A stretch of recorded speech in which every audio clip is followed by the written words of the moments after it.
Xin chào các bạn, tôi là Thanh 2M. Hôm nay ngày 19 tháng 4.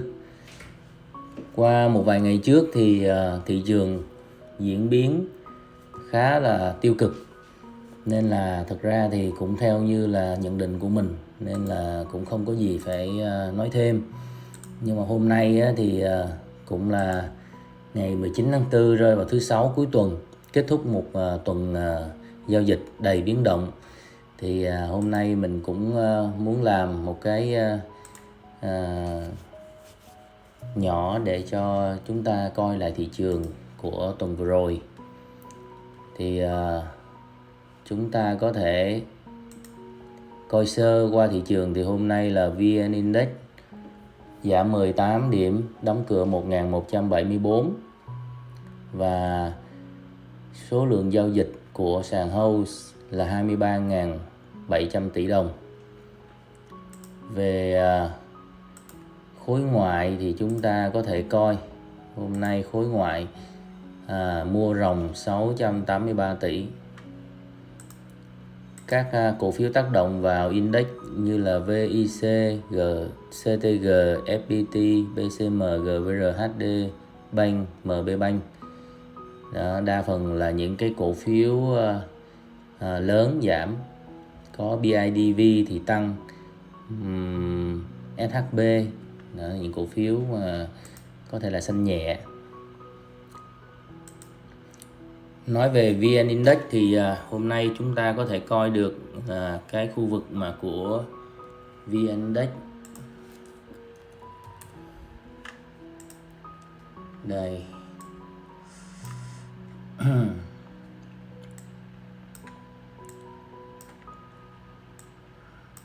Khi nó ở cái khu vực là ngày 13 tháng 3, 13 tháng 4, 13 tháng 3, ngày 14 tháng 3 thì xung quanh khu vực đỉnh này thì cá nhân Thanh cũng đã nhận định được rằng là thị trường đang ở trên một cái vùng đỉnh.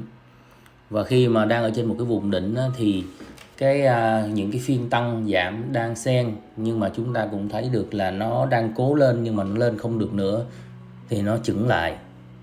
Và cộng với cái sự no cổ phiếu, giá cao, không ai mua lên nữa, cộng với những tin tức về tỷ giá đô tăng, rồi chiến sự của Trung Đông, thì nó đã làm cho là tuần vừa rồi vào ngày 15 tháng 4, ngày 17 tháng 4 và hôm nay là ngày 19 tháng 4 có những cái phiên giảm cực mạnh.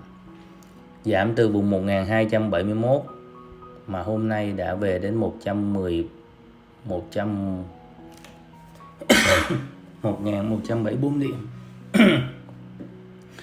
Thì 1174 điểm này theo cái kịch bản ban đầu, coi nhiều video trước của Thanh làm thì Thanh có suy nghĩ, Thanh có một cái suy tính là nó sẽ test về cái vùng là cái band ở trong cái khu vực hộp này, đó là vào 1200 cho đến 1270 nếu không có tin xấu xảy ra.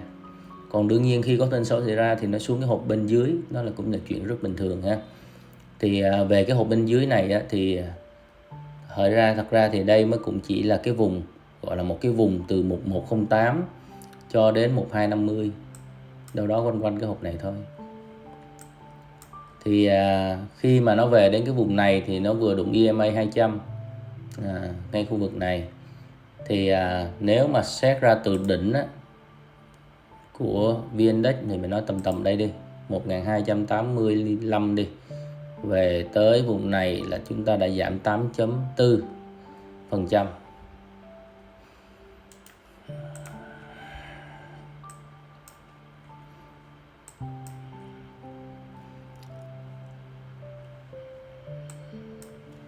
Thật ra thì với một cái vấn đề giảm của thị trường thế này thì cũng không có gì là quá lớn.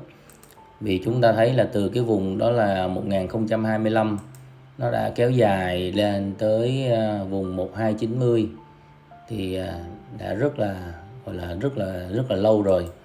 Thì nếu bây giờ nó test về cái vùng của 1162 thì nó về cái vùng Fibo 50% thì cũng rất bình thường trong một cái nhịp giảm. Có thể là về cái vùng 50% là 1162. Còn nếu mà thật sự xấu nữa, thị trường tệ nữa thì nó xuống cái vùng là 1130. Thì về cái vùng 1130 này thì chắc chắn là sẽ có một cái điểm hồi nếu mà chúng ta tính theo chỉ số mà chúng ta muốn bắt đáy. 1130 ha, là cái vùng rất là ok.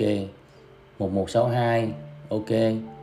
Thì đặc biệt hôm nay đó thì chúng ta thấy là phiên buổi sáng á, nó giảm rất mạnh. Chúng ta có thể vào cái cây nến 10 phút này. Đó, cây nến 10 phút là chúng ta sẽ thấy cái phiên buổi sáng mở cửa đây, lúc sáng 9 giờ 10 đây này. Đó, nó làm một cái cây giảm rất mạnh này. Và sau đó là đến tầm 1 giờ 30, 1 giờ 40 bắt đầu hồi nhẹ này. Thì giải thích cho hai cái cây nến 10 phút này thì cái cây nến lúc sáng lúc 9 giờ đó thì cây nến này giảm rất mạnh là do là thông tin ở bên Trung Đông có một vụ nổ. Thì người ta nghĩ rằng là hai nước đã tấn công bằng vũ khí với nhau. Và thời điểm này đó là trước khi gọi là vào phiên trước khi ATO chưa, mình đang gọi là lúc 9 giờ thôi, 9 giờ tới 9 giờ 10. Thì lúc đó đó là chúng ta biết là giá đô la, giá dầu và giá vàng của thế giới tăng cực kỳ mạnh. Nhớ rằng là giá vàng của thế giới ở vùng 2.300 khoảng 70 mấy 80 gì đó mà nó bắn một phát lên là 2.415. Có nghĩa là giá vàng, giá dầu và giá đô la tăng rất mạnh. Thì khi đó thì thông tin đó chưa được kiểm chứng, nhưng thị trường thế giới và trong đó có cả Việt Nam mở cửa phiên sáng ngày hôm nay đã là một cái nến giảm rất lớn. Bitcoin giảm, nhưng mà về dầu, vàng và đô la thì tăng. Và sau đó thì cho đến phiên chiều thì cái sự đính chính này là đã biết được là đây không phải là cái trường hợp đánh nhau thật. Thì bắt đầu thị trường có hồi phục lên. Và buổi sáng khi mà giá vàng nó tăng lên cái vùng 2.415 đô la trên một ounce đó, thì sau đó cũng chỉ 1-2 tiếng đồng hồ sau thôi thì cái giá vàng nó lại về lại vùng 2.390.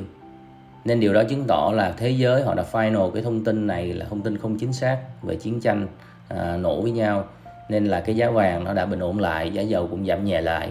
Nhưng mà đến Việt Nam của chúng ta thì đến đầu giờ chiều mới gọi là có cái thông tin đính chính là ok, mọi thứ vẫn bình thường.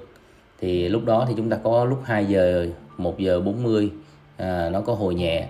Nhưng mà sau đó về cái phiên ATC là lúc 2 giờ 30 thì chúng ta vẫn đóng cửa giảm. Nên thật ra cái phiên lúc mà đóng cửa giảm này thì có rất là nhiều nguyên nhân. Nguyên nhân chính là một phần là do người ta sợ bull trap, sợ là hồi lên xong rồi hồi để bán, nên là người ta cũng tranh thủ bán. Cái thứ hai nữa lại là cuối tuần, thứ Sáu, thứ Bảy, Chủ nhật không giao dịch. Nhiều người cũng nhiều người cũng lo sợ rằng là không biết thứ Bảy, Chủ nhật có những thông tin về Trung Đông xấu nào nữa hay không. Đó, thì cái đó cũng là cái tâm lý mà dẫn đến cái ngày hôm nay đóng cửa đã giảm lên tới 18 điểm. Ok, chứ có những cái lúc mà nó cũng về đến đâu đó cũng giảm còn có vài điểm thôi. Nhưng mà đóng cửa thì giảm tới 18 điểm. Và trong đó chúng ta nhìn vào VN30 thì chúng ta thấy ngân hàng BIDV, SHB và một số các cổ phiếu ngân hàng nó đã hồi xanh vào cái lúc trước khi đóng ATC. Thì dòng ngân hàng đợt này là một cái dòng khá ổn, khá mạnh ha, thông tin tốt. Và nếu mà giảm thêm vài phiên tới mà giống như chúng ta nói VN Index đó, nó về đâu đó vào cái vùng 1150 này.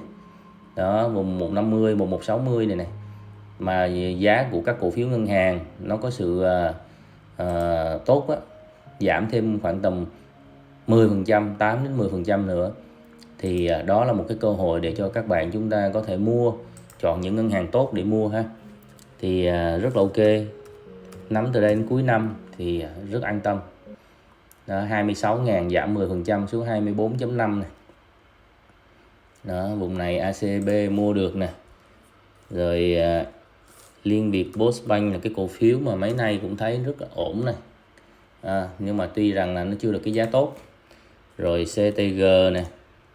Đó, nếu mà về vùng 29 này, 29